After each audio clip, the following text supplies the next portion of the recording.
We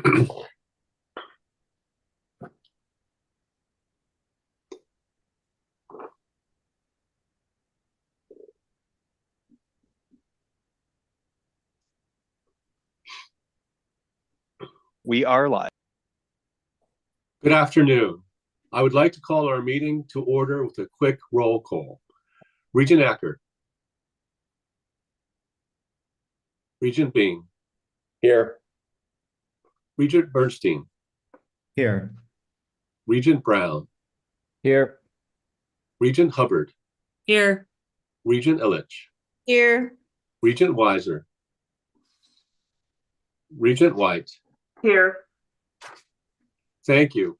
It's a pleasure to be with all of you this afternoon for our first virtual meeting. I'd like to begin by congratulating all of our recent graduates, Ann Arbor, Dearborn, and Flint. We are so proud of those graduates. We're so grateful for the time that we shared with them, and we're looking forward to all that they will achieve with their University of Michigan degrees. I'm also pleased to announce that after an extensive deliberative search, during which we sought input from stakeholders throughout the community and highly qualified applicants from across the country, that I am recommending for the approval on today's agenda the appointment of Dr. Lawrence Alexander as the new permanent chancellor of University of Michigan Flint. Dr. Alexander comes to us from the University of Arkansas, where he has served as chancellor. He has been a journalist, attorney, and First Amendment scholar, and he brings more than 3 decades of combined professional and academic experience as a distinguished professor, an administrator, and a university leader. He will assume his duties on July 1st of this year, and we're delighted that he will be joining the University of Michigan family. I'd also like to express my profound gratitude to Dr. Donna Fry for her dedication, service, and leadership as interim chancellor of the University of Michigan Flint for this past academic year. She has done simply a fantastic job, and we are so grateful for her commitment to our university. We are also grateful to Dr. Arthur Lupia, also named Skip, for his service as our interim vice president for research and innovation. He has vast experience as a researcher, educator, and administrator with federal service across 2 U.S. presidential administrations. And we look forward to him having a profound impact in the days and months ahead. We have an exceptional team. Last month, 12 members of our faculty and staff were recognized as fellows of the American Association for the Advancement of Science for their extraordinary academic achievements. 4 other members of our family were selected to join the American Academy of Arts and Sciences in Cambridge, Massachusetts, for their signal contributions to scholarly and professional fields. And earlier this month, 6 University of Michigan professors were also inducted into the National Academy of Sciences for their distinguished contributions and continuing achievements on original research. In that regard, I'd like to congratulate all of the members of our faculty who will be receiving promotions this month. That was quite a heavy lift of our provosts at our 3 campuses. We're so grateful for all that they do. They are so integral to our success as our university. You will hear more about their achievements later in the agenda for this meeting. As we pursue excellence and impact, we're continuing to grow as a community. This year, we set a record of more than 105,000 applications for next fall, with significant increases in nearly all categories, including first-generation students, in-state students, out-of-state students, and international students, in addition to students of color and from low-income backgrounds. I'm so proud of the fact that we continue to strive to be welcoming for all, to be inclusive to all, and exceptional as an institution.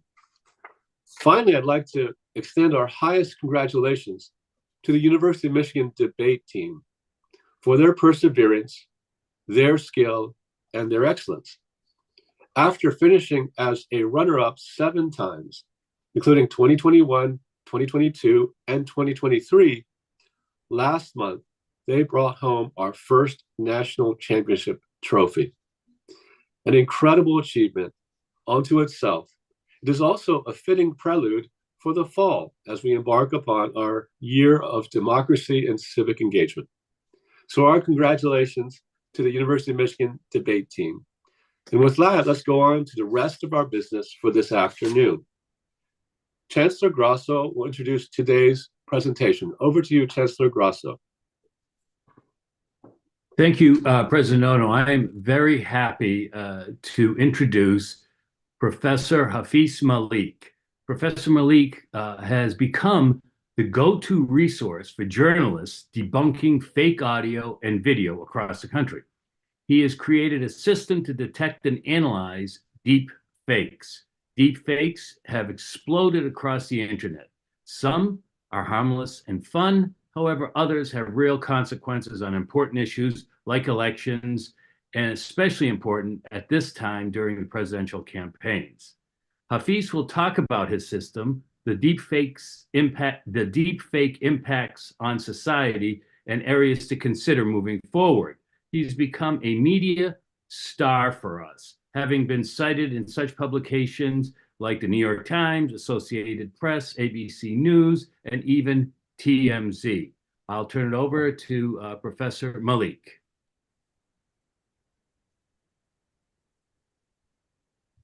Thank you so much, Chancellor Grasso, and thank you so much, President Ono, for the opportunity. So here I just basically quickly go over how can we maintain public trust in technology and also in the age of deep fakes and disinformation. So basic purpose of this talk today is just highlighting the dangers to the society and way forward. Okay. Go to next slide. Yes, here are just a few audios that my entry-level students who created in my lab with minimal effort. So we can go with the president first. So please go. The University of Michigan, Dearborn. It's fantastic to have you all here on this wonderful day. Now, in the spirit of making life a bit more different, I have decided to implement a groundbreaking change. We are officially adopting a 50% off policy. That's right, folks. We are having holidays for 4 days a week, and we will be working on alternate days. It's the perfect blend of productivity and relaxation, if you ask me. Oh, and there's more. I am thrilled to announce that our main office location has undergone a slight relocation from the bustling hub of Ann Arbor to the vibrant heart of Dearborn.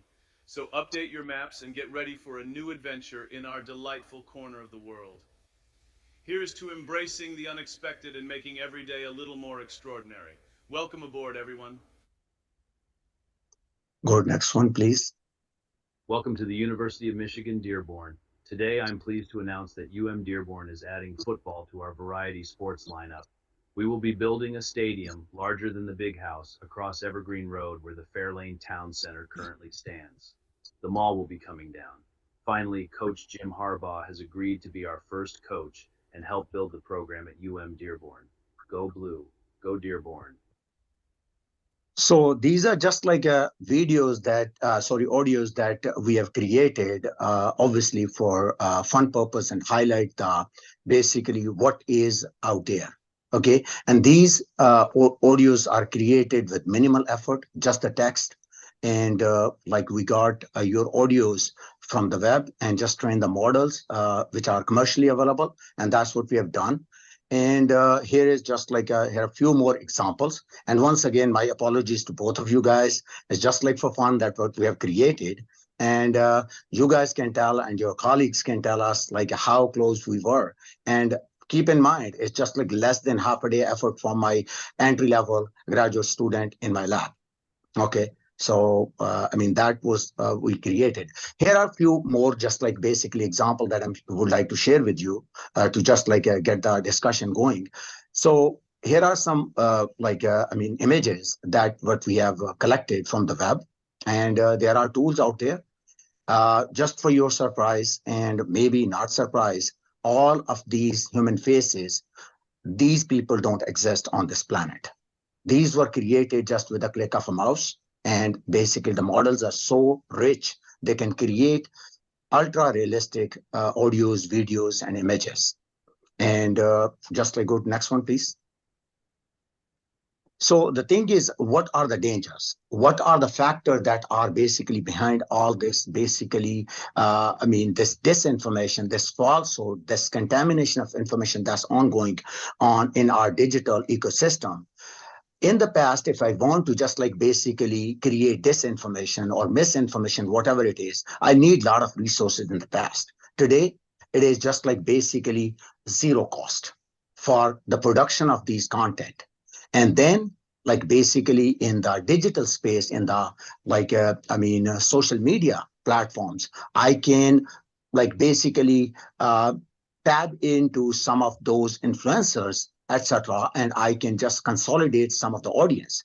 And then on the top of that, the algorithm that are promoting all these audios, videos, and recommendations on this digital platforms, they are algorithms, and we know those algorithms. So we can basically we can game those algorithms, and then we can target the a target audience where we can just like spread the falsehood.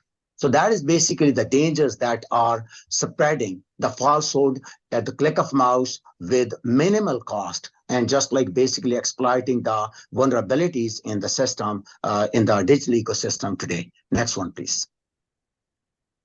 So basically key enablers are the network effect that we know, engagement with users, virality and velocity. So basically these things, because all these, over last like a few years, we have come to know that, okay, how you can create the viral video, how you can spread it at the lightning speed, okay? And then how you can target a given audience. So swing states such as Michigan, if we target a certain group of people, we can swing the election. Okay, and if we remember, in 2016 election was decided with 70,000 votes. Is that right? The entire US election was decided with 70,000 votes. So basically flipping those votes with this kind of campaigns is not a science fiction, it's a reality. Okay, next one, please. Here are a couple of videos that we did not create. These are the audios that came to my desk for analysis. One, this is the New Hampshire primary election. Just on the eve of that night, this audio was basically robocall of President Biden was basically aired and like targeted 25,000 voters in New Hampshire. Please go ahead with President Biden. No, previous one, yes. What a bunch of malarkey. We know the value of voting Democratic when our votes count. It's important that you save your vote for the November election. We'll need your help in electing Democrats up and down the ticket. Voting this Tuesday only enables the Republicans in their quest to elect Donald Trump again. Your vote makes a difference in November, not this Tuesday. If you would like to be removed from future calls, please press 2 now. Next one, this is the one that just came to me a few weeks back from a reporter. Hello, my Pakistani American friends. I promise, if I win, I will try my best to get Imran Khan out of jail as soon as possible. He is my friend. I love him. I will support him to take over the government again and rock, and we will work together to make our ties stronger.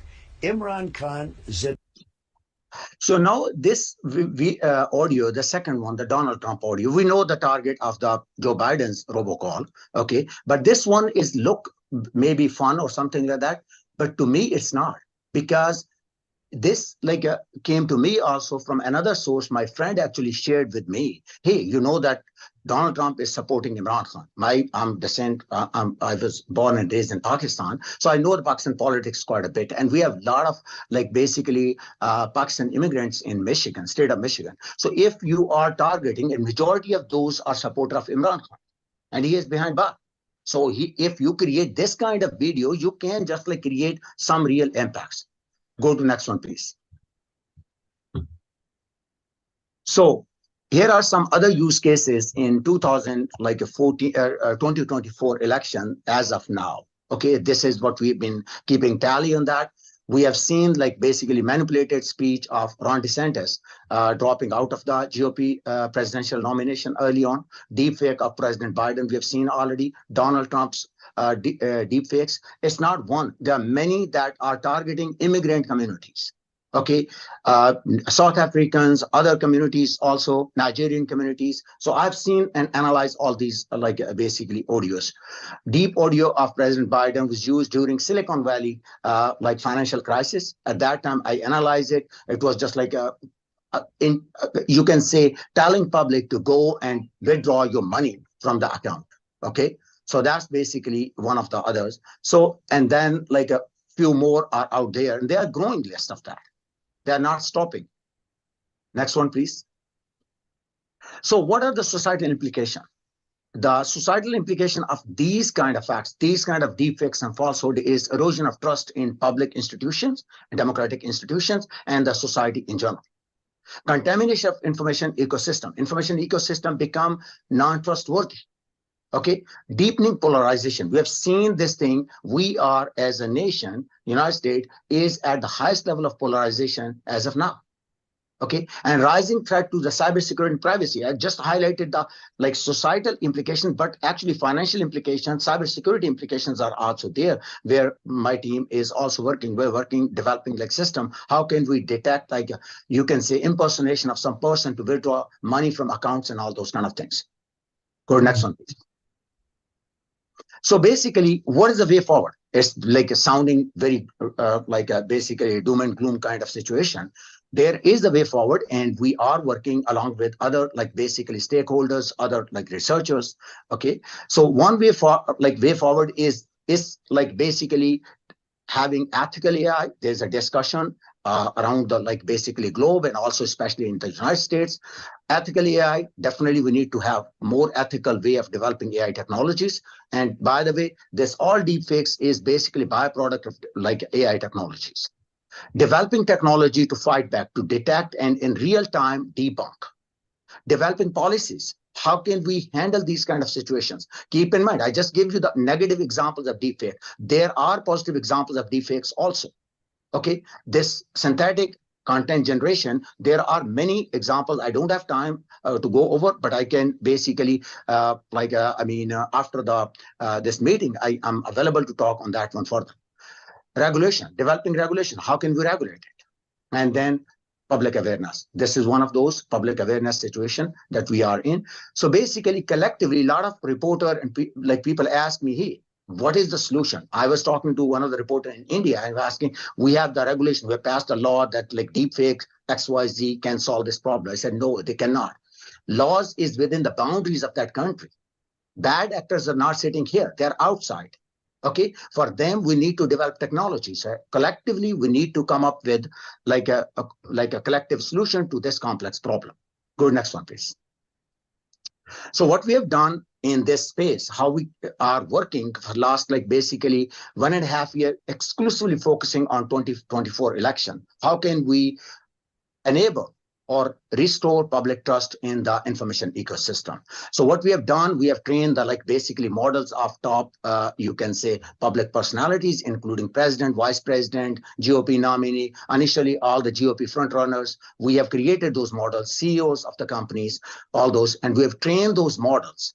And we are basically developing system which is robust to the attacks.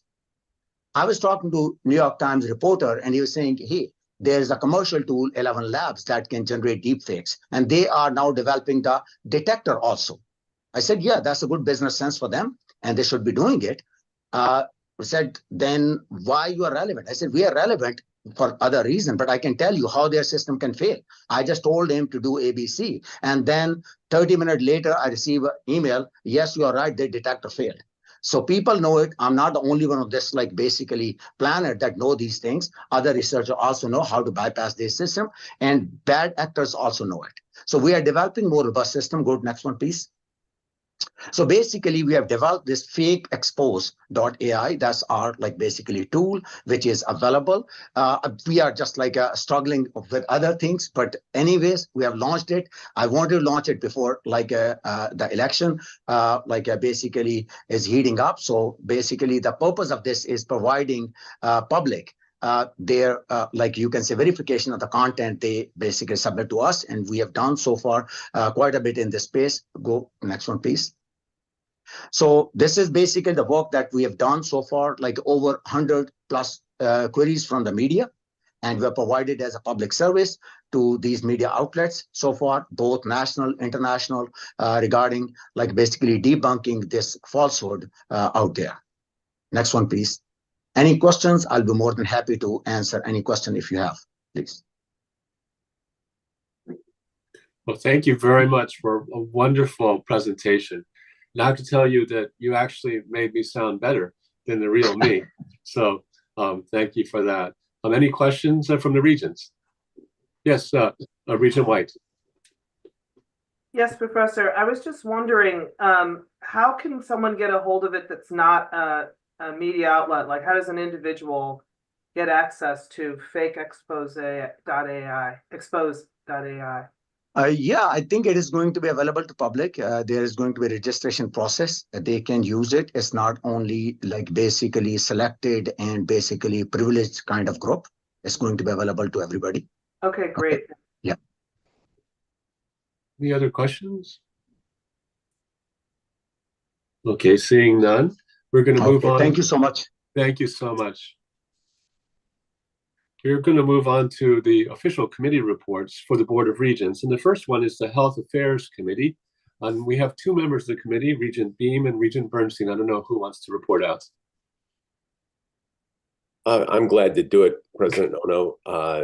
This past Tuesday, the Health Affairs Committee, including myself, Regent Brown, Regent Hubbard, met for discussion on a number of U of M health issues.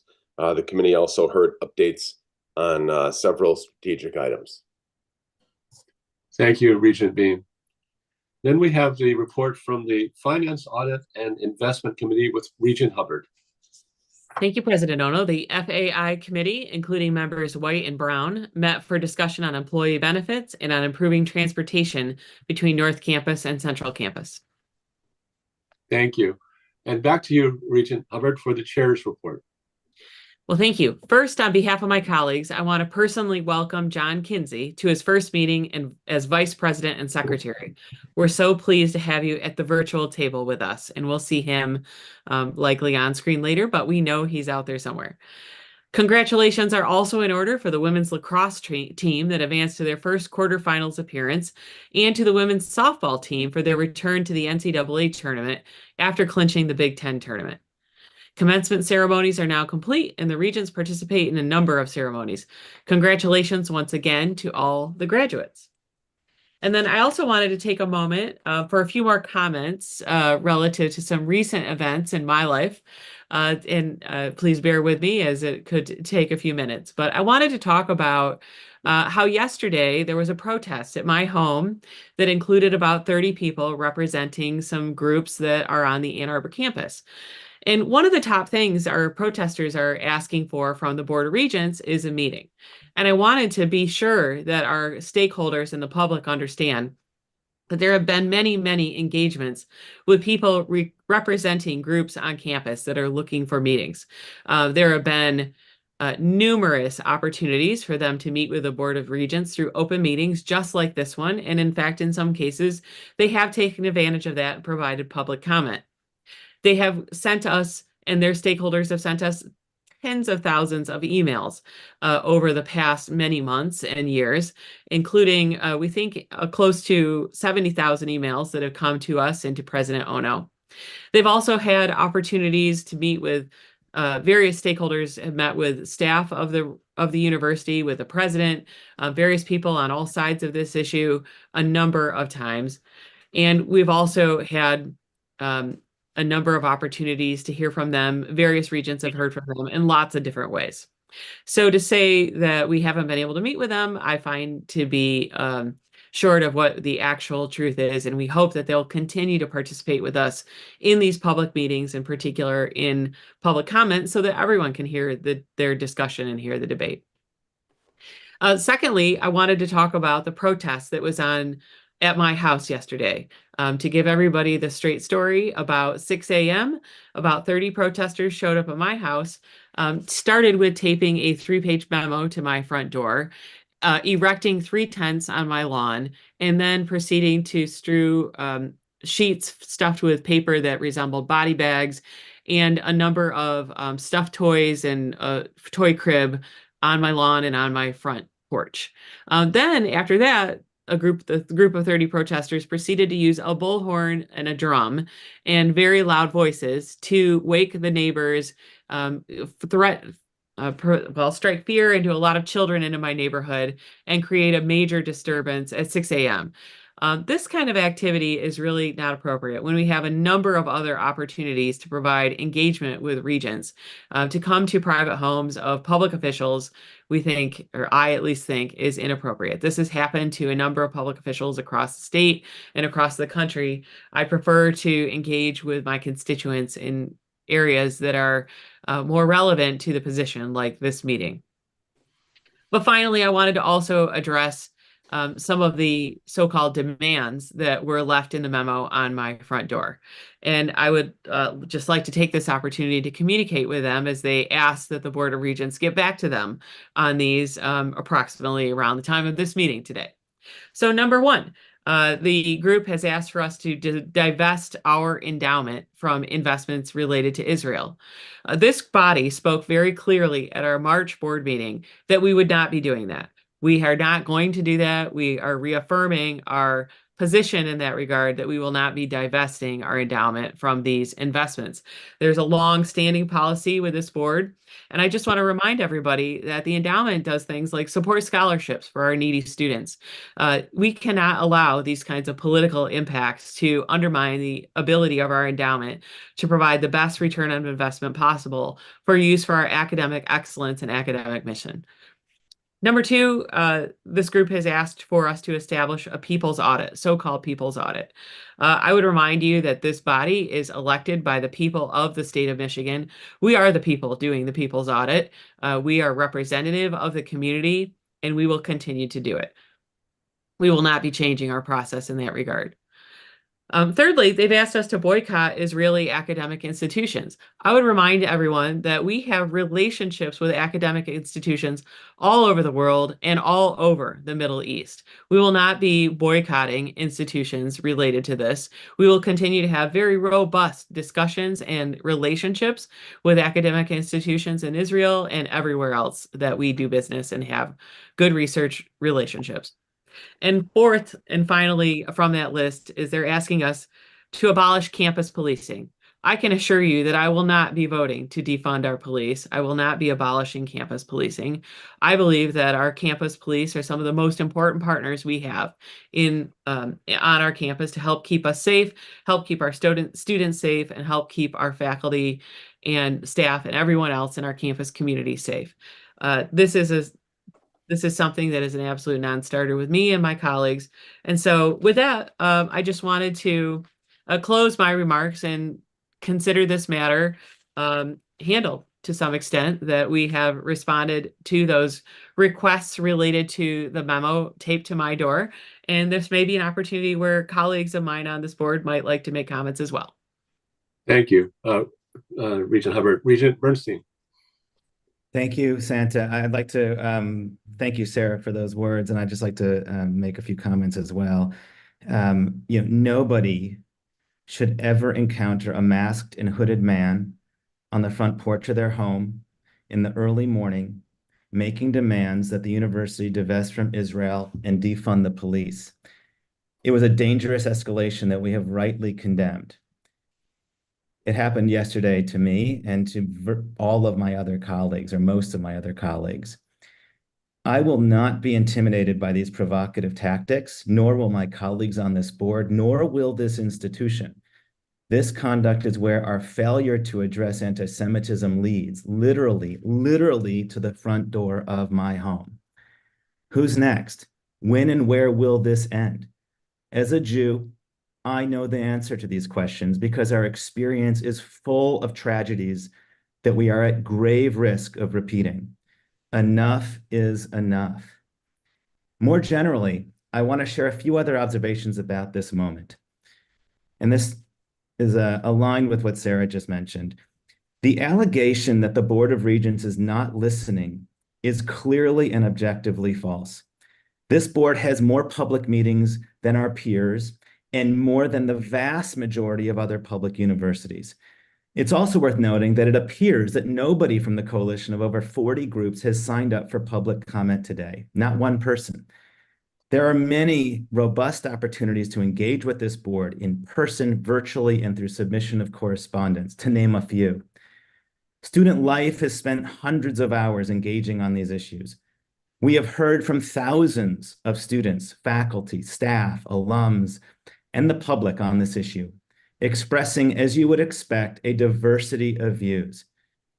It does call to mind Shakespeare's Queen Gertrude, "The lady doth protest too much, methinks." The rhetoric that we are not listening is utter nonsense. There is a difference between listening and agreeing. The fact that listening requires agreement is obviously false. Now, here is what is true. It is true that we reject demands regarding divestment from Israel. It is true that we reject demands that we abolish our Department of Public Safety and Security. It is true that we reject demands that we terminate our relationships with the Michigan State Police, Washtenaw County Sheriff, and the Ann Arbor Police Department. And it is true that we have thoroughly and thoughtfully communicated our reasons many times over many years. Finally, I want to reinforce that it is essential that we engage in difficult dialogue about the most consequential and challenging issues facing our society today. And doing so demands engagement in a way that embodies a shared sense of respect, dignity, and empathy. Thank you. Thank you, Regent Bernstein. We'll now move on to the regular business of the meeting. Is there somebody else? I'm sorry, I thought I heard someone. The minutes and the reports are on our website, and we'll start with a report from Chancellor Grasso. Thank you, President Ono. I will be brief. A few weeks ago, we dedicated our engineering lab building in honor of Tony England. It was a festive and well-attended event, and Tony seemed particularly moved when he saw the sign with his name on it. So we were all very proud of his contribution to our campus and able to recognize it through the naming of the building. We held our commencement ceremony on Saturday, April 27th, and awarded 1,200 degrees. Our speaker was Greg Harden, former U of M Athletics Executive Associate Director, and Ashwini Balasubramanian, who's a Dearborn alum and General Manager for Advanced Engineering at Harley-Davidson. And probably the most memorable event of the ceremony was right in front of me. One of the students, as he was crossing the stage, did a backflip. And I was very happy that he didn't tell me he was going to do that ahead of time, because I would have worried the whole time for that to happen. But he landed it perfectly, and to rave applause. And the last thing is, we received a $1.2 million grant from the Department of Agriculture. This is our first Department of Agriculture grant, because of course we don't have a School of Agriculture, and it's going to focus on food drying processes, which are of course the most energy intensive in the industry. Thank you. Go Blue, go Dearborn. Thank you very much, Chancellor Grasso. Now over to Chancellor Fry from the UM Flint campus. Thank you, President Ono. We had over 1,000 students graduate this past semester in 4 smaller, more personal commencement ceremonies. This year, we had 2 graduates, Jocelyn Ridley and Riley Walsh, who married each other the day before their graduation, and we were able to not only recognize their graduation, but also their marriage as they walked across the stage. On other fronts, in research, Dr. Khalid Malik Professor of Computer Science and Director of the Center for Cybersecurity at the College of Innovation and Technology, recently received a National Science Foundation Award from the Partnerships for Innovation program, which encourages partnerships with industry. The project being supported is entitled Development of an Explainable and Robust Detector of Forged Multimedia and Cyber Threats Using Artificial Intelligence. The project has the potential to protect against cyber harassment, privacy invasion, and prevent the dissemination of false information by identifying harmful and misleading audio and video deepfake content, very similar to what we just heard from Dearborn. This is a great example of the increased level of research awards receiving federal funding on the Flint campus. Finally, I would like to recognize our IT services and the College of Innovation and Technology, who hosted the state's largest esports event in our recreation center on May 4th. This was done in collaboration with the Michigan High School Esports Federation Spring State Finals. The day featured high-octane competition, showcasing the burgeoning talent of Michigan's young esports athletes. Approximately 400 gamers representing nearly 50 schools competed for state titles and games, including Rocket League, Overwatch 2, Super Smash Brothers, and League of Legends. Thank you. Thank you very much, Chancellor Fry. And once again, thank you for your service as an interim chancellor. Now over to the Dearborn Student Government President, Rita, I think. Hello, President Ono, members of the Board of Regents, and executive officers of the university. It is my honor to stand before you on behalf of the administration of the University of Michigan Dearborn's student government. Throughout my time as president, our administration has been dedicated to two main goals: academic success and student accessibility. I'm proud to share the significant strides that we have made in achieving these objectives. First and foremost, we've worked tirelessly to provide resources and support for our students to excel in their graduate level exams. Student government organized almost a dozen mock exams for various programs such as MCAT, DAT, LSAT, and OAT, and much more. Equally important to us is our Student Accessibility Initiative. Recognizing the financial burden of purchasing caps and gowns for graduation, we launched a program to donate almost 24 caps and gowns to our Wolverine wardrobe, enabling students to rent them completely for free. The response has been strong, with all 21 gowns rented within a week, just in time for graduation. This initiative is one that I'm particularly fond of, knowing the lasting impact that it has left on our students and its continued longevity throughout the years to come. Furthermore, we've prioritized uplifting student voices and fostering a sense of community on campus. Student government created over 500 Ramadan goodie bags for students breaking their fast on campus. We collaborated with organizations inside and outside of our campus, engaging with all student organizations through roundtable events. We have coordinated safety workshops in partnership with our Department of Public Safety, additionally hosting events like Bringing Michigan Medicine to campus, co-hosting sustainability fairs, organizing Inclusion Week, and Make a Difference Week have furthered our outreach. U of M Dearborn student government is incredibly lucky to have such a wonderful relationship with our Dearborn administration, who have been nothing but supportive and uplifting to us and our entire student body. Their doors are always open to hear about the concerns of our students, and I am proud of the positive relationship that we have built between our students and Chancellor Grasso and countless other Dearborn administrators. Together, we've made remarkable progress, and I look forward to seeing all that will come in the future with our new student government president, Rupinder Singh. Let's continue to strive for academic excellence, promote accessibility, and student voices. Together, we can build a brighter future for our UMich community. Go Blue and go Dearborn. Thank you. Go Blue and go Dearborn. Thank you so much for that report. We now move on to personnel actions with Provost Lori McCauley. Some comments on two appointments. Thank you, President Ono. I'm very pleased to highlight two important leadership appointments. First, Dr. Kieran Tolle has been appointed as the next Robert J. Vlasic Dean of Engineering in the College of Engineering for a 5-year renewable term, effective August 1st. She was also appointed Professor of Mechanical Engineering with tenure. Professor Tolle comes to us from Penn State University, where she currently serves as a University Distinguished Professor in the Department of Mechanical Engineering, as Director of the START Lab and Director of the Engineering Ambassadors Network.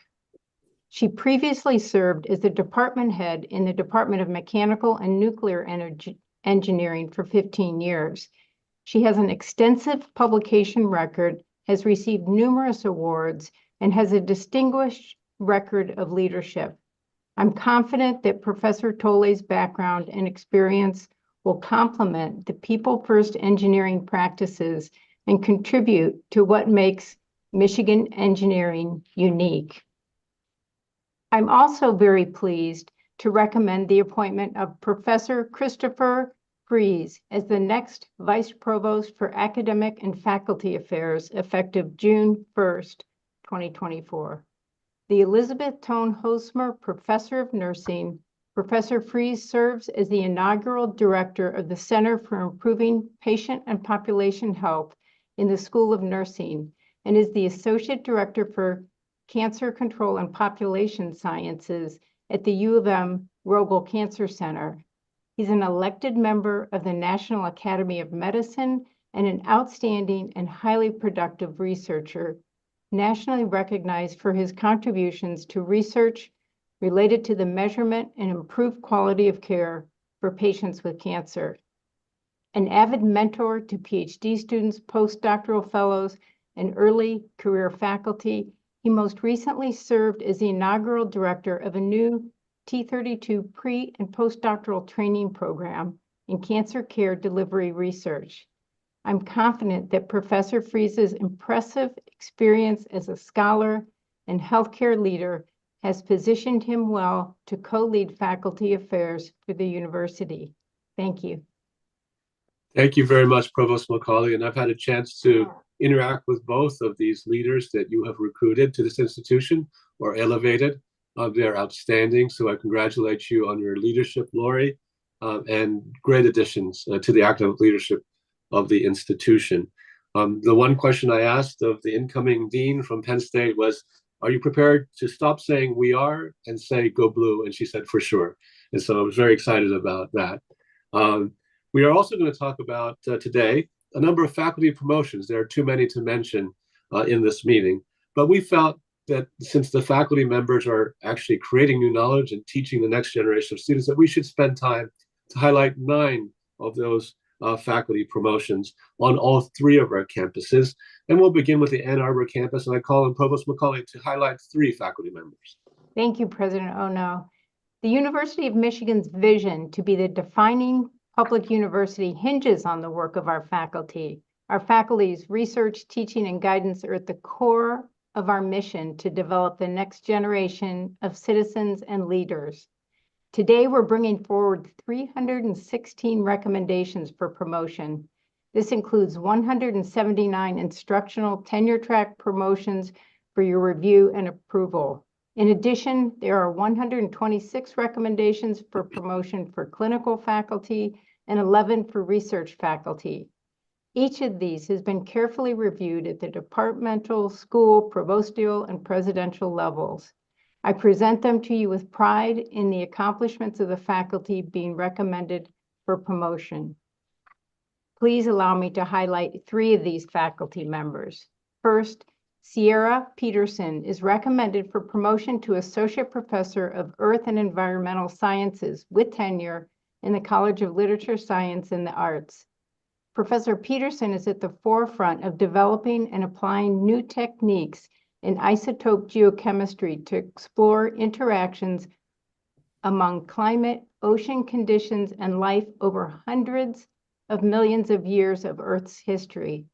Her application of scientific techniques to samples from mollusk shells have yielded better understanding of changes in oxygen isotopes over the past 100 million years, producing more accurate estimates of Earth's temperature history, particularly during warm climate intervals. She's a rising leader in reconstructing variations in temperature during these periods and she uses her expertise in collaborations that address not only such environmental and biological events as the Cretaceous era extinction, but today's climate prediction challenges. Professor Peterson leads a large and productive lab group. Her students frequently take the lead on published papers, give talks in major national and international scientific meetings, and receive awards, and her mentees at all levels have strong career outcomes. The second is David Cordova Jr., who's recommended for promotion to Professor of Social Work with tenure in the School of Social Work. Professor Cordova focuses on new ways to address and mitigate substance use and HIV through technology-based interventions and community-engaged research. His work has high significance and impact, contributing to interventions that strongly benefit marginalized and underserved communities. These include Storytelling for Empowerment, a school-based bilingual intervention for teenagers at risk for substance abuse, HIV, and problems due to circumstance.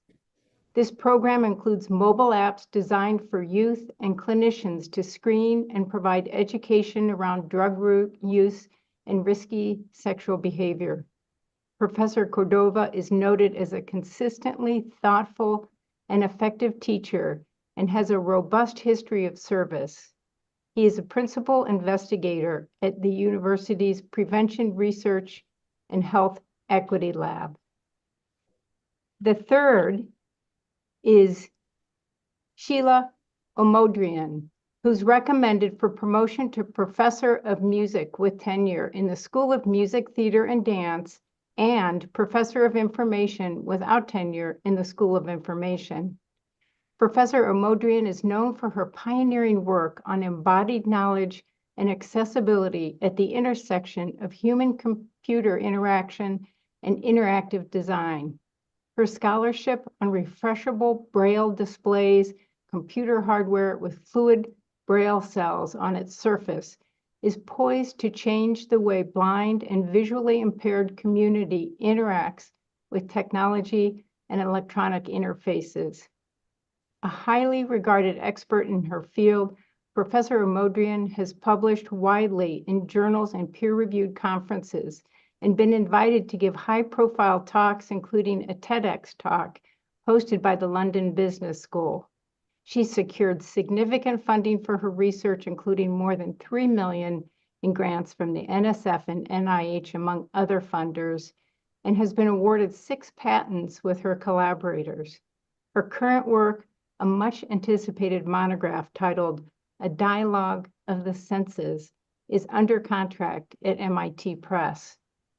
As chair of SMTD's Performing Arts Technology Department, she's been instrumental in its efforts to recruit more diverse cohorts of students, and she brings her own research and experience into her classrooms in ways that students report to be life-changing. It is a pleasure to present these colleagues among the more than 300 colleagues from the Ann Arbor campus. Thank you, President Ono. Thank you so much. What a wonderful set of accomplishments of those faculty members. Now over to EVP Runge to talk about 2 faculty members promoted in the School of Medicine. Thank you, President Ono. Today, I'm very pleased to highlight 2 of our faculty members receiving promotion. The first is Dr. Philip Bednar, a surgeon scientist who combines oncological surgical practice with translational research for pancreatic cancer and other gastrointestinal cancers. Dr. Bednar is proposed for promotion to associate professor in the cancer biology program at the University of Michigan. He completed his combined MD PhD degrees in microbiology and immunology in the Lewis Katz Medical School at Temple University in Philadelphia. He received his residency training at the University of Michigan and his oncology fellowship training at the University of Pittsburgh. Dr. Bednar is a nationally recognized expert in pancreatic cancer and tumor immunology. His research interests include the regulation of tumor immune response in pancreatic cancer and the response to specific drugs. Dr. Bednar is also extremely active in his field, including roles as an instructor at the Cold Spring Harbor Pancreatic Cancer Course, editor of the Annals of Surgery Open, and a peer reviewer for the Department of Defense. He's also been awarded numerous awards and grants, including an NIH National Institute of Cancer R01 project grant. The second faculty member I'm highlighting is Dr. Stephen Parker, an associate professor in computational medicine and bioinformatics, human genetics, and biostatistics, who's being proposed for promotion to professor. Dr. Parker earned bachelor's and master's degrees in biology at East Carolina University and his PhD in informatics and systems biology at Boston University. He is an internationally recognized expert in the genetics of diabetes and multi-omics data analysis. His research focuses on understanding how disease susceptibility is encoded in the genome, with a focus on type 2 diabetes. Dr. Parker is a standing member of NIH peer review groups. He's on the editorial board for prestigious journals such as eLife and Diabetes, and he's the director of the Epigenomic Metabolic Medicine Center and the P30 Integrative Data Analytics Core. He's been awarded nearly $14 million in research funding over the last 5 years. Thank you. Thank you so much, Marshall. Now over to Chancellor Grosso to talk about two faculty members in the Dearborn campus. Thank you, President Ono. I am very pleased to highlight two of our faculty members that are being promoted and tenured among the many that will be in front of the Regents today. And I just want to be clear that we are trying to do our very best to live up to our charter documents that said that the faculty at the University of Michigan Dearborn would be of equivalent quality to the faculty on the Ann Arbor campus. And I think through these two examples, you'll see that we are absolutely living up to that. First is Assistant Professor Dr. Biranu Eshite, who is a assistant professor in computer and information science, and he's being recommended for promotion to the rank of associate professor with tenure. He holds a PhD from the University of Trento in Italy and is regarded as an excellent and dedicated educator. He is a key cybersecurity faculty member in the CIS department and has developed two new courses on trustworthy AI, following on the presentation that we heard a little earlier. He consistently publishes in the highest and most select conferences and journals, including, and this is impressive for an assistant professor, a solo paper in science. He's secured 3 highly competitive NSF grants, including an NSF Career Award. His work as an assistant professor has already been cited over 1,500 times, with many papers cited over 100 times. Outside the classroom, he is an advisor to a cyber security club and works with students for on-the-job challenges and works in K through 12 outreach. I'm very proud that we will be presenting his case for promotion and tenure today before the Regents. The second is Dr. Alaziro Mohammadi, who is an assistant professor in electrical and computer engineering, and he is being recommended for associate professor with tenure. He has a PhD from the University of Toronto and an MS from the University of Alberta. He is a leader in advancing practice-based learning and is known as a caring teacher and mentor who actively promotes diversity, equity, and inclusion. Since joining U of M Dearborn, he has demonstrated exceptional research expertise and made significant impact on various fields of robotics, control theory, and cyber physical systems. His contributions span foundational and applied work.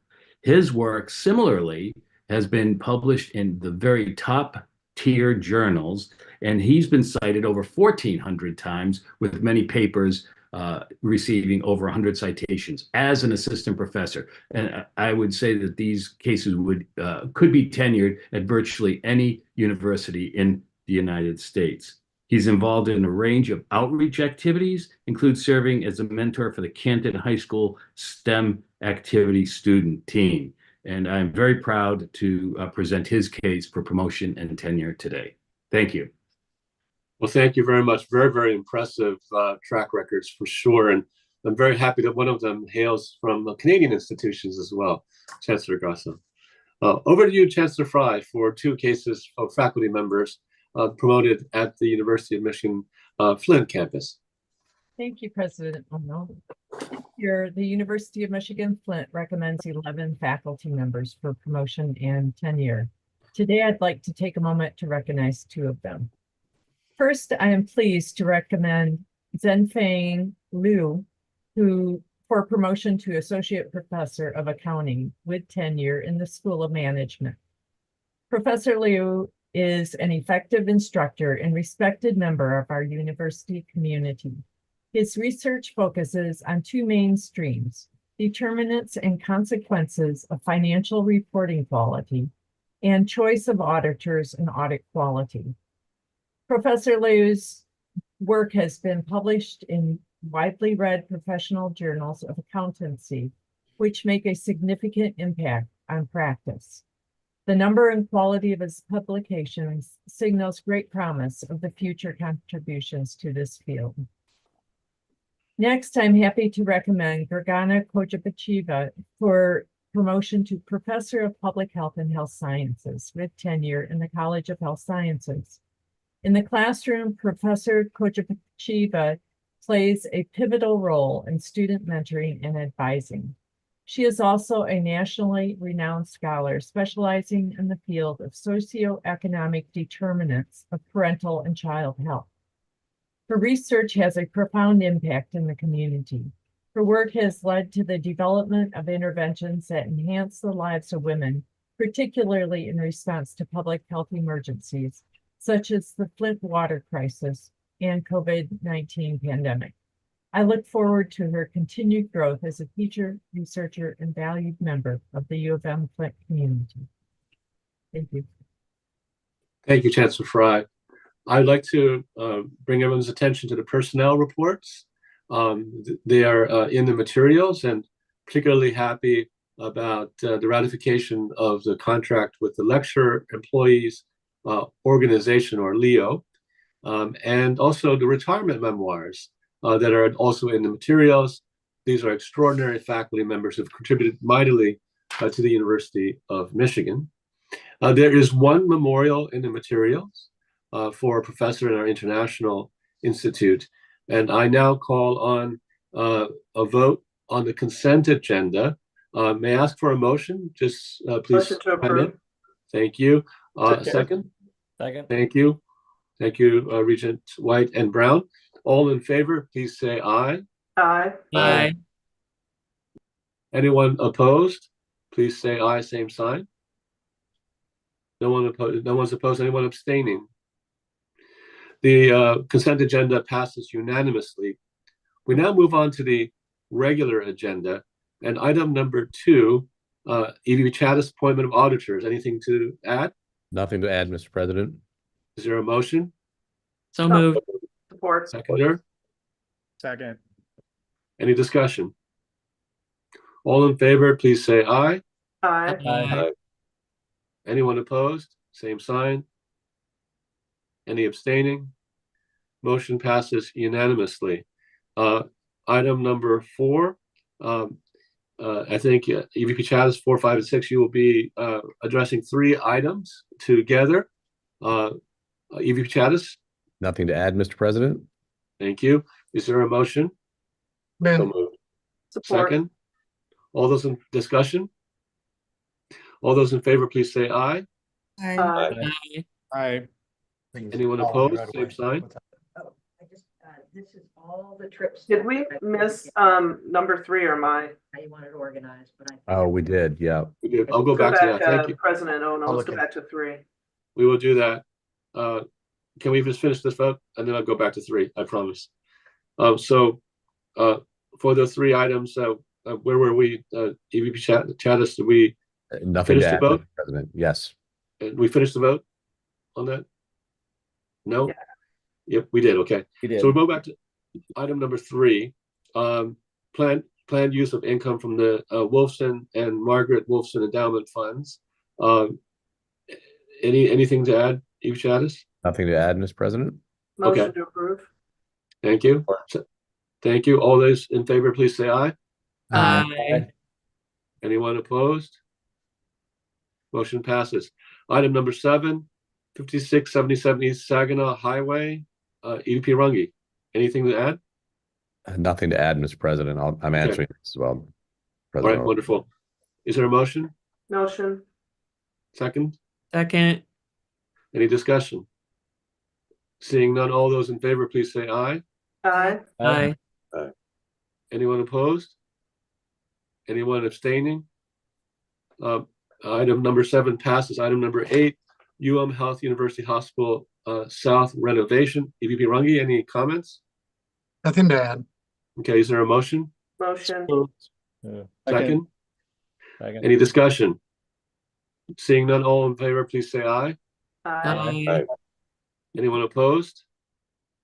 Anyone abstaining? Motion passes unanimously. Item number 9, State Building Authority financing of the University of Michigan project. EVP Chattis, anything to Nothing to add? add, Mr. President. Move approval. Second? Second. Any discussion? Seeing none, all those in favor say aye. Aye. Anyone opposed, say aye, same sign. Anyone abstaining? Item number 9 passes unanimously. We now move on to supplemental items. EVP Chattis will bring forward 4 supplemental items for approval. Item number 1 is the approval to increase the threshold requiring regental approval. Over to you. Thank you, Mr. President. Due to inflation in construction costs, the Regental policy for minimum thresholds approved by the Board of Regents for new construction and renovations projects is outdated. We propose increasing the threshold to $5 million and reporting to the board monthly as an informational item, construction and renovation projects costing over $500,000. Increasing this threshold will improve efficiency and align with many of our peers, and I recommend this item for approval. Thank you. Is there a motion? So moved. Second. Any discussion? Seeing none, all those in favor, please say aye. Aye. Anyone opposed, same sign.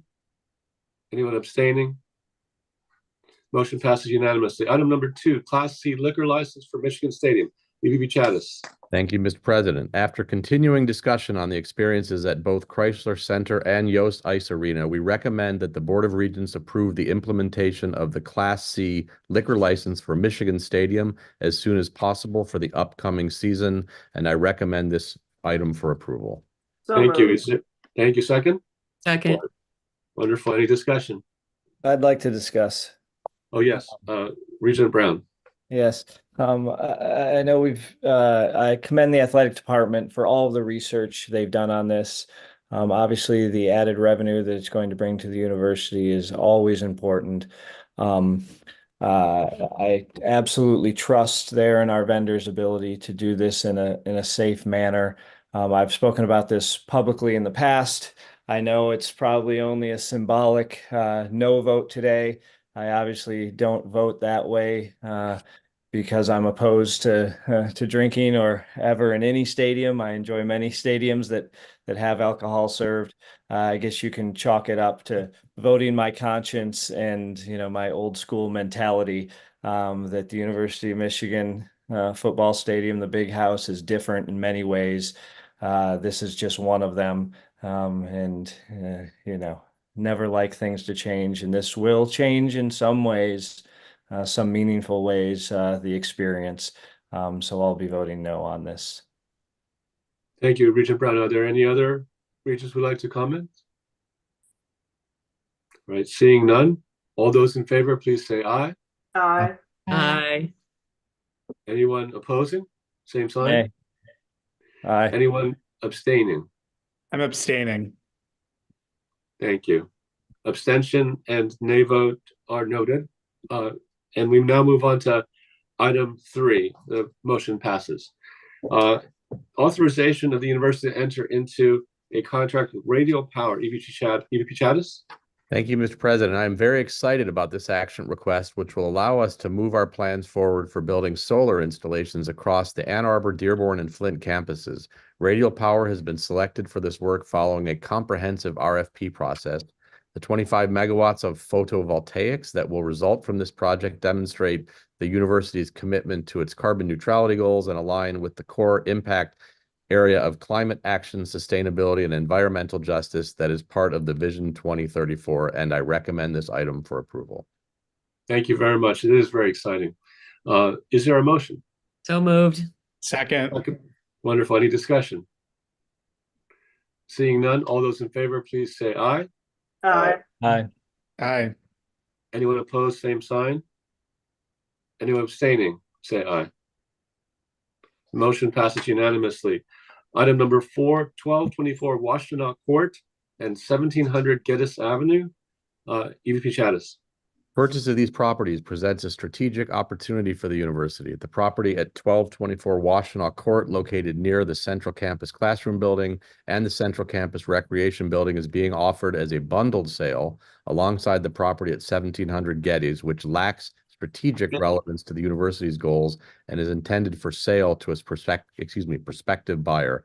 Based on careful consideration, I recommend this item for approval. Thank you. Is there a motion? So moved. Support. Seconder? Okay, I understand Regent Brown would like to speak.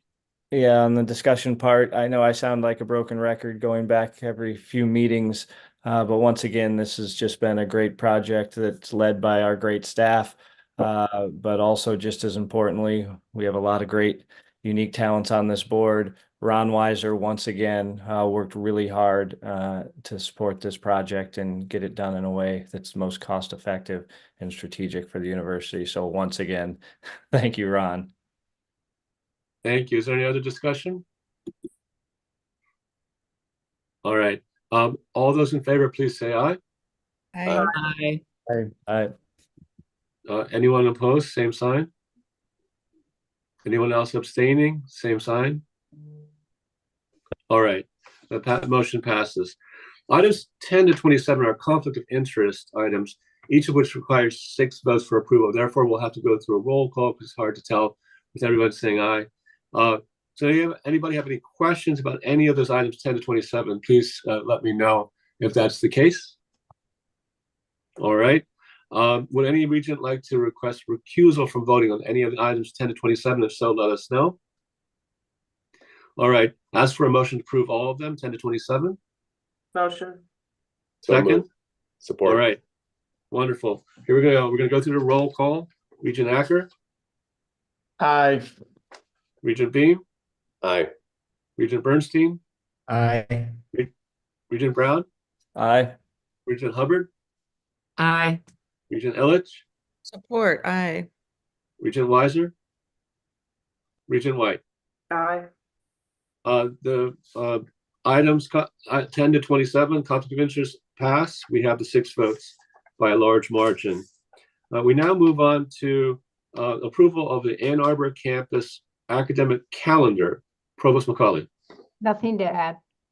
Is there a motion to approve? Move approval. Second. Support. Any discussion requested by regents? Seeing none, all in favor, please say aye. Aye. Aye. Aye. Opposed, same sign. Abstaining, same sign. The calendar is approved unanimously. We now move on to amendments to PHP Holdings, LLC, the Physician Health Plan, PHP Medicare, Articles of Incorporation, PHP Insurance Company, and PHP Service Company. EVP Runge, anything to add? No, nothing to add, President Ono. Thank you. Is there a motion? Motion. Second? Support. Wonderful. Any discussion from the regents? Seeing none, all those in favor, please say aye. Aye. Aye. Anyone opposed, same sign. Anyone abstaining, same sign. It passes unanimously. We now move on over to public comments. Vice President Secretary Kinsey, over to you. Good afternoon. Thank you, President Ono, and thank you, Regent Hubbard, for your comments earlier in the meeting. I am here. We are now moving to the regularly scheduled public feedback section of the meeting where Regents set aside time for individuals to present comments to the board. As a reminder, the board does not always respond to comments during the public comment session. All board meetings are formal events convened under Article 8, Section 4 of the Michigan Constitution, and all attendees, including speakers, are asked to treat others with respect and civility. Speakers are expected to adhere to the topic that was cited during the registration, truthfully disclose any relevant organizational ties during the registration submission, and promptly conclude remarks after the allotted 2 minutes per speaker unless otherwise noted. Speakers who do not adhere to these rules may be precluded from addressing the board at future meetings, and this is in addition to the guidelines that are outlined in public comment policy. With that said, I'd like to call upon our first speaker, Lauren Shandoval. Welcome, Lauren, and you have 5 minutes to speak. Please begin. Hi, thank you so much. My name is Lauren Shandoval. I graduated from the University of Michigan, Ann Arbor in 2019 with my bachelor's degree in public policy. I am here today to echo the demands of activists who, for the last 7 months, have been calling for the university to divest from companies that profit from the state of Israel's genocidal campaign in Palestine. This administration has been resolute in its refusal to divest, and frankly, it has no short-term incentive to do so. Its massive endowment, which is managed by consultants and shielded from public transparency laws, funds and is funded by some of the country's top investment firms. This mutually beneficial relationship lines the pockets of the wealthy and powerful at the expense of students, faculty, and staff who are rarely involved in decisions about the university's finances, even as they contribute their own money and labor year after year to make the institution run. But while you may have no interest in divesting now, very soon, and much sooner than you think, the long-term necessity of divestment will become clear. Because the dust will settle, the bodies will be unearthed and identified, and the full extent of the Israeli state's crimes against humanity will become painfully obvious to everyone, and yes, even to you. This is inevitable, and it's already begun. Just this morning, the ICJ heard South Africa's case to halt Israel's continued assault on Rafah. Around the same time, the New York Times published a comprehensive investigation into settler violence in the West Bank.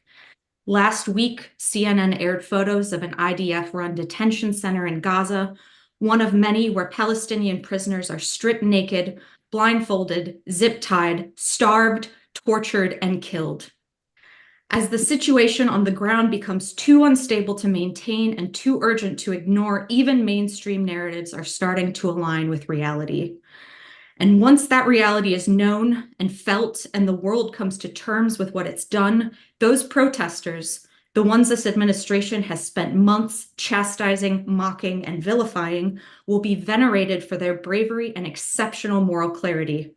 And the university will almost certainly count them among its leaders and best, just like it did for the protesters of the Vietnam War and apartheid South Africa. I want you, members of this administration, to imagine this not so distant future.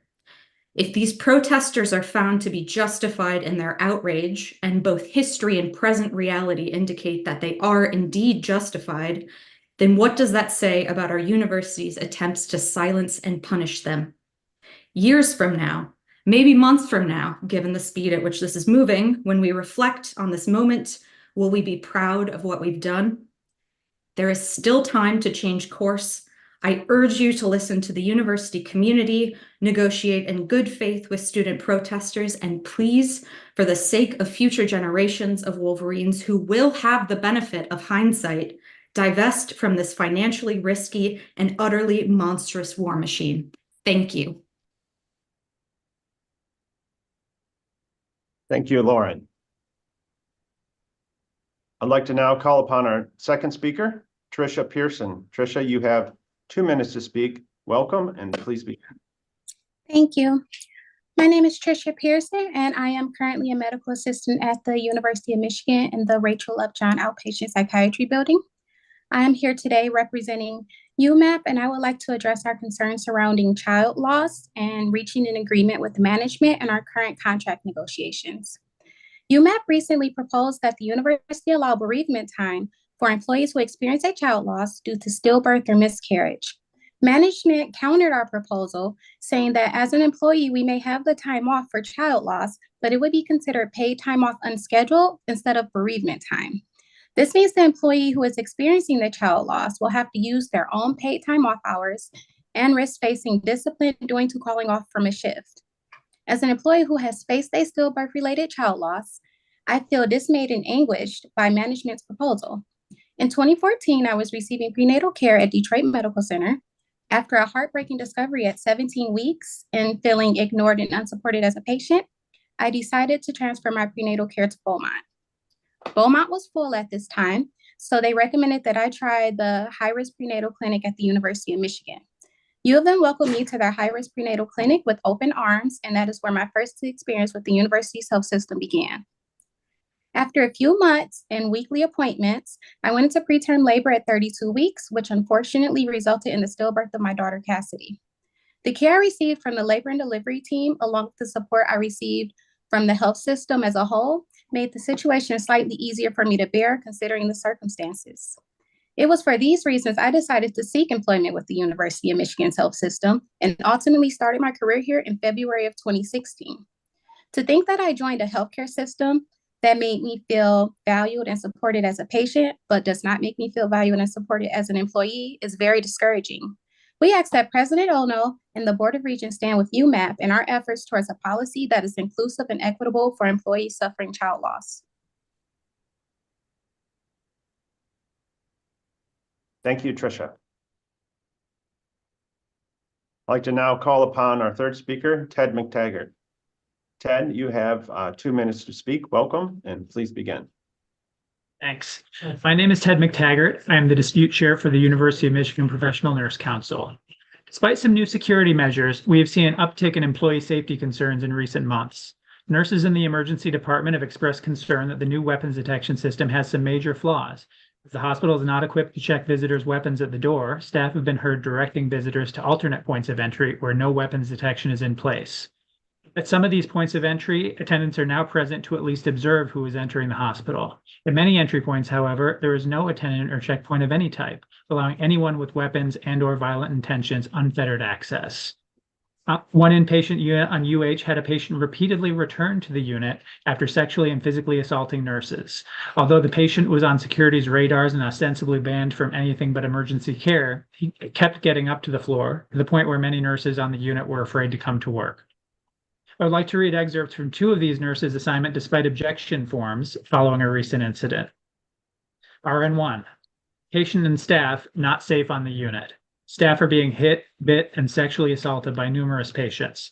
Violent patients coming back to the unit after being escorted out from security. Myself and other staff do not feel safe on our floor and are scared to come to work.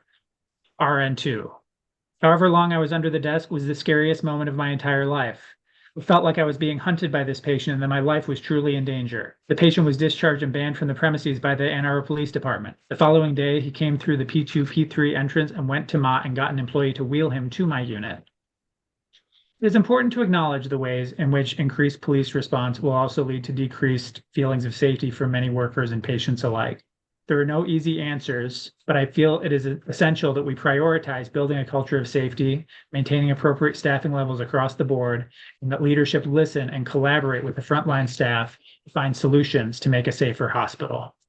Finally, on a personal note, I want to express my solidarity with Lauren Shandavel's comments, as well as with the students of the encampment and my support for SAFE, Jewish Voice for Peace, and the Tahrir Coalition's calls to divest, don't arrest.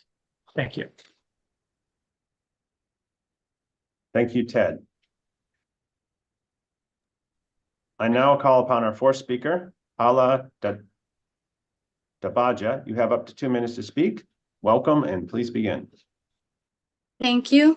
Good afternoon, everyone. I'm Ala, and I'm speaking on behalf of hundreds of students and alumni from the University of Michigan across all of its campuses. I'd like to begin by highlighting a section from the U of M Code of Conduct, which mentions that the University of Michigan is dedicated to the ethical and responsible stewardship of our resources. As an educational institution, we place the highest value on ensuring that everyone connected with the University of Michigan works to enhance our ethical standards. The U of M community is deeply distressed regarding the university's stance towards the rightful protests requesting to divest from Israel. The university's response in no way aligns with the campus code of conduct or any standards of ethics whatsoever, whether it's to serve unjust political agendas or even for personal gains or possibly even the ignorance of neglecting a genocide happening in front of our eyes. Your students, faculty, and alumni are rightfully demanding to be heard in regards to our demands of divestment from the apartheid entity so-called Israel.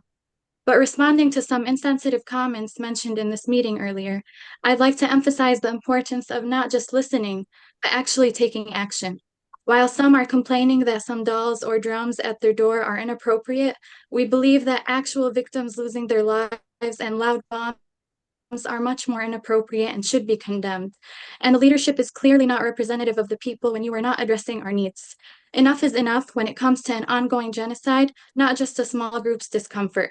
We are asking you to uphold the morals that we were taught in the halls of these campuses, to model humble leadership, and to manage ethical decision-making rather than submitting to this unlawful agenda.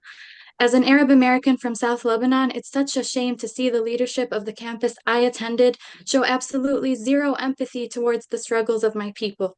You were so quick to address the concerns of a few inhumane Zionists crying over a commencement ceremony not being joyous enough, while you're trying to suppress the mourning of the vast majority of your community members who are demanding a logical end to the funding of the bloodshed of our innocent women, children, and our heroic men. President Ono and Regents, we ask you to listen with the intent of understanding. With your sense of empathy and humanity, we urge that you please listen to the protesters. History repeats itself, and this apartheid regime will come to an end. Palestine will be free, just like we learned from South Africa. But your name. Thank you. We'll now call upon our final speaker, Claudine Vanderrub. You have up to 5 minutes to speak. Please begin.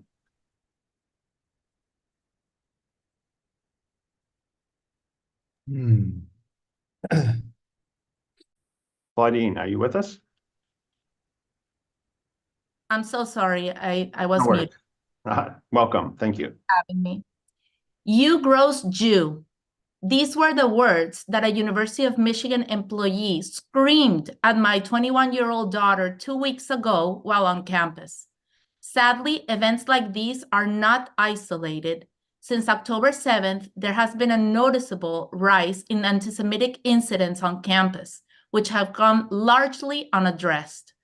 Throughout this school year, students around campus, including my daughter, have encountered academic environments that encourage political indoctrination. Academic freedom is vital, and it should never compromise the safety and well-being of any student.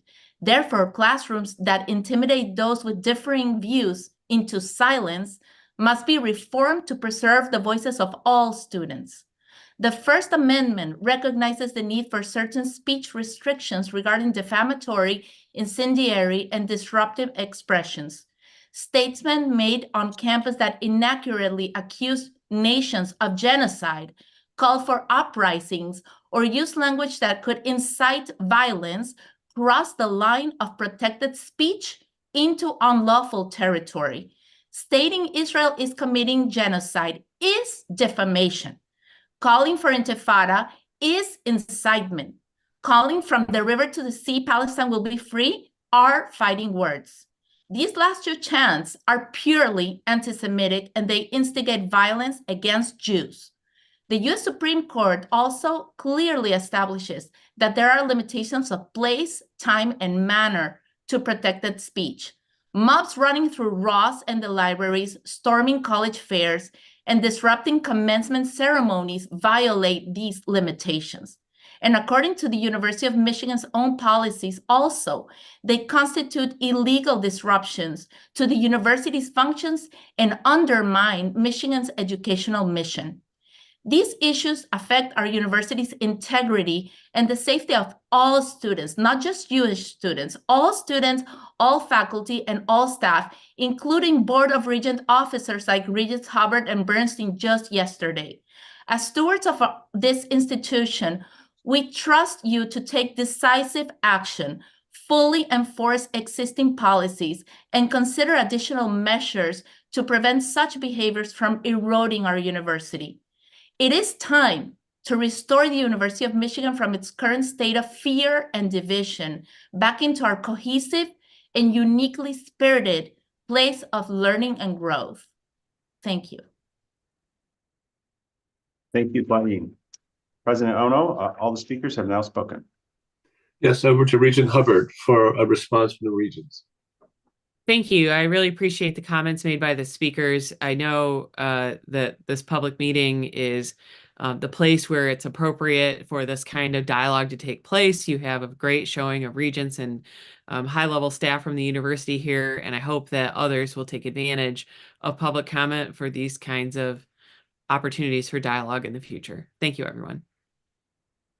Thank you. Any other comments from the Regents?